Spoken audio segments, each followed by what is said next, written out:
Dream job ఆదిత్యతోనే సాధ్యం. Aditya degree colleges admissions open. For more information visit our website. Andhra Pradesh రాజధాని అమరావతి నిర్మాణం జాతీయ ప్రాజెక్టుగా మారబోతుందా? పోలవరం తరహాలోనే కేంద్ర ప్రభుత్వం దీనిపైన ప్రత్యేక ఆసక్తి, ఇంట్రెస్ట్ చూపించేటువంటి అవకాశాలు కనిపిస్తున్నాయా? దీనికి అవుననే సంకేతాలే వినిపిస్తున్నాయి. ఎందుకంటే ఆంధ్రప్రదేశ్ రాజధాని అమరావతి పునఃప్రారంభోత్సవానికి ప్రధానమంత్రి నరేంద్ర మోడీని పిలిచేందుకు ప్రత్యేకంగా మరొకసారి చంద్రబాబు నాయుడు ఢిల్లీ పయనం అవుతున్నారు. అలానే సతీ సమేతంగా వెళ్ళి ఈసారి ఆయన ఇన్వైట్ చేయబోతున్నారు.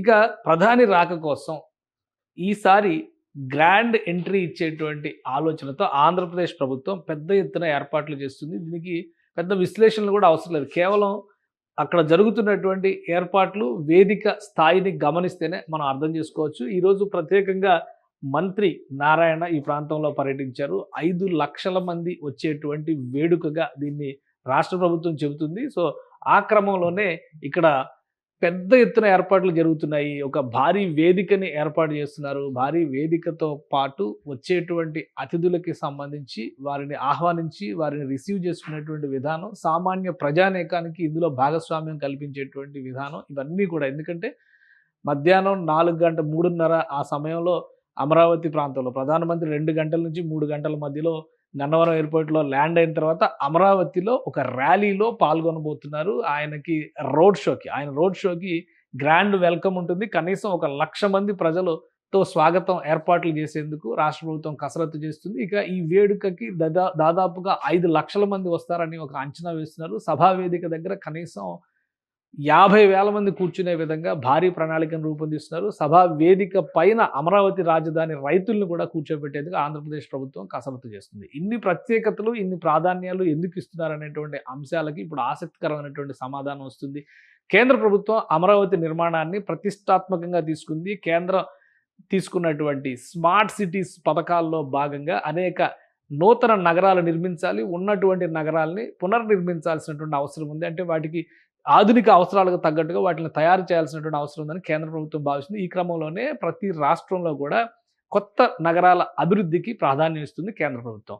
సో అదే అంశాన్ని దృష్టిలో పెట్టుకుని ఆల్రెడీ రాష్ట్ర విభజన చట్టం ప్రకారం అమరావతి నిర్మాణానికి, రాజధాని నిర్మాణానికి కేంద్ర ప్రభుత్వం కట్టుబడి ఉంది. కాబట్టి దాన్ని ఒక ప్రాధాన్యత అంశంగా తీసుకోవాలని కేంద్రం భావిస్తున్నట్టుగా సమాచారం వస్తుంది. ఈ క్రమంలోనే ప్రధానమంత్రి అమరావతి పర్యటన సందర్భంలో 1,00,000 కోట్ల రూపాయలకు సంబంధించినటువంటి పనులు దాదాపుగా అన్ని అమరావతిలోనే ప్రారంభించేటువంటి అవకాశం ఉంది. ఇప్పటివరకు 1,00,000 కోట్లు లేవు, 1,00,000 కోట్లతో కట్టాలా అనేటువంటి విమర్శలు ఎదుర్కొన్నటువంటి అమరావతి ప్రాంతం ఇప్పుడు 1,00,000 కోట్ల ఇన్వెస్ట్మెంట్స్కి వేదిక కాబోతుంది.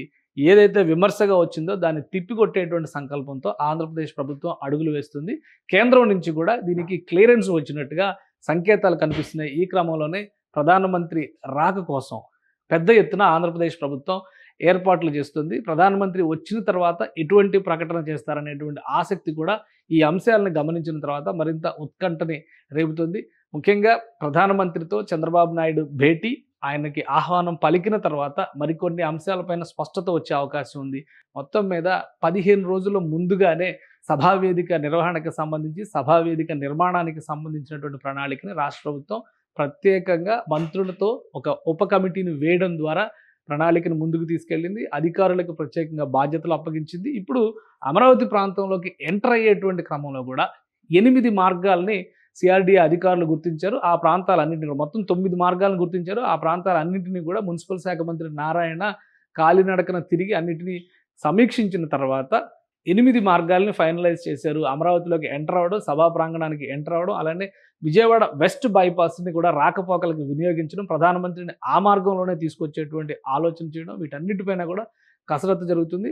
సో ఫైనల్ డ్రాఫ్ట్ అనేది 2-3 రోజుల్లో క్లియరెన్స్ వచ్చేటువంటి అవకాశం ఉంది. కానీ అక్కడ సభావేదిక వద్ద మాత్రం ఒక 34 ఎకరాలు ప్రత్యేకంగా పార్కింగ్ కోసమే కేటాయిస్తున్నారు. 9 ప్రాంతాల్లో పార్కింగ్ కావాల్సినటువంటి సదుపాయాలను కల్పించబోతున్నారు.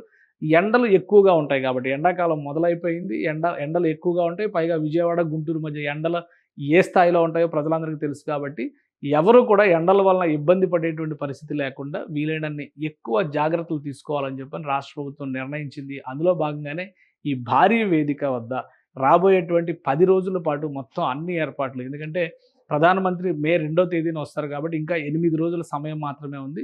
ప్రతిరోజు బాధ్యత కలిగినటువంటి కొందరు అధికారుల్ని నియమించడం ద్వారా ఏర్పాట్లను ఎప్పటికప్పుడు సమీక్షించాలని చెప్పని రాష్ట్ర ప్రభుత్వం నిర్ణయించింది. ఇక మంత్రి నారాయణ కూడా 2 రోజులకు ఒకసారి ప్రాంగణం దగ్గర పర్యటనలు చేసేటువంటి అవకాశం ఉంది. కనీస సౌకర్యాల దగ్గర నుంచి రాకపోకలు, వచ్చిన వాళ్ళు వెళ్ళేటువంటి విషయంలో కూడా వీలైనన్ని జాగ్రత్తలు తీసుకోవాలని రాష్ట్ర ప్రభుత్వం సంకల్పిస్తుంది. ఒకవేళ కేంద్రం ఈ మాటలే నిజమై కేంద్రం ఒక జాతీయ ప్రాజెక్టుగా కనుక ప్రకటిస్తే అమరావతి సాకారం అనేది అత్యంత సమీపంలో ఉన్నట్టుగానే భావించాల్సి ఉంటుంది. రాష్ట్ర ప్రభుత్వం కేవలం దీని నిర్మాణ బాధ్యతను పర్యవేక్షించేటువంటి సంస్థలాగా వ్యవహరించేటువంటి ఛాన్సెస్ ఉంటాయి. మిగిలిన అంశాలన్నీ కూడా కేంద్ర ప్రభుత్వం తన బాధ్యతగా తీసుకునేటువంటి అవకాశం ఉంటుంది.